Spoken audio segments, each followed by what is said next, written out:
കാണികളുടെ പൾസറിഞ്ഞ് തിരിച്ചും മറിച്ചുള്ള ചാനൽ ചർച്ചയാ.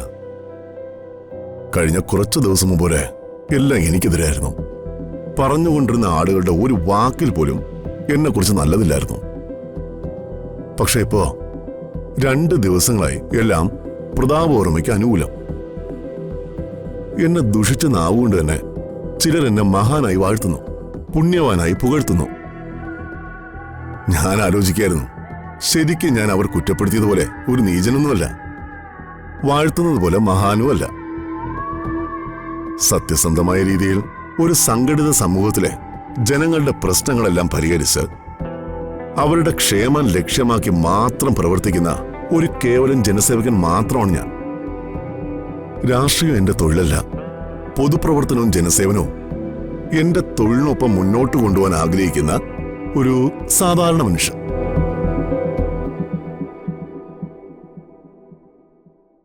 ഋതുമോളെ, നീ എന്തായി ആലോചിക്കുന്നേ? നിനക്ക് അച്ഛൻ പറഞ്ഞൊന്നും മനസ്സിലായില്ലേ? മനസ്സിലായി അച്ഛ.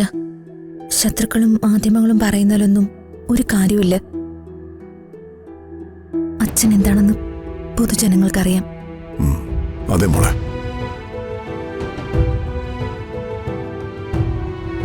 ഒന്നും വേണ്ട എന്ന് തീരുമാനിച്ച എന്റെ മരവിച്ച മനസ്സിലേക്ക് പ്രതീക്ഷയുടെ ചെങ്കനൽ പകർന്നു തന്നത് നീയാ. സന്തോഷമുണ്ട് മോളെ, അച്ഛന് ഒരുപാട് സന്തോഷമുണ്ട്.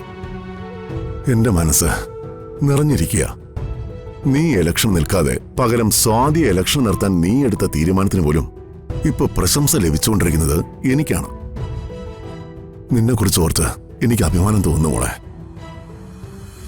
നാളെയാണ് വോട്ടർമാർ അവരുടെ വിലയേറിയ വോട്ടുകൾ കൊണ്ട് ഈ നാടിന്റെ ഭാവി തീരുമാനിക്കുന്നത്. ജയിക്കും. വൻ ഭൂരിപക്ഷത്തിൽ ഈ പ്രതാപവർമ്മ വീണ്ടും ജയിക്കും. ആ വിജയത്തിന്റെ പിന്നിലെ നെടുന്തൂൺ നീയായിരുന്നുവെന്ന് ഞാൻ ഈ ലോകത്തോട് വിളിച്ചു പറയും. ഈശ്വര, ഞാൻ അച്ഛനോട് ഇതെങ്ങനെ പറയും? എന്താ മോളെ, നീ കരയാണോ? സന്തോഷം കൊണ്ട് അച്ഛ. മോള് ചെല്ല, അച്ഛന് കുറച്ച് പാർട്ടി മെമ്പേഴ്സിനൊക്കെ വിളിക്കാനുണ്ട്. ശരി അച്ഛ. അച്ഛൻ ടാബ്ലറ്റ്സ് കഴിക്കാൻ മറക്കണ്ട.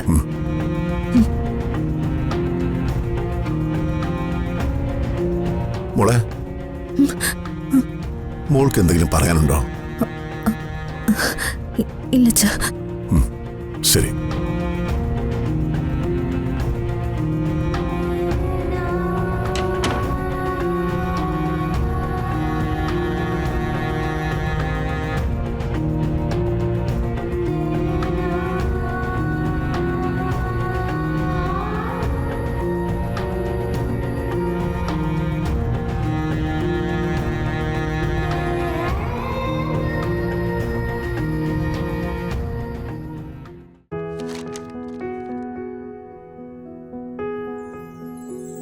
ചേച്ചി,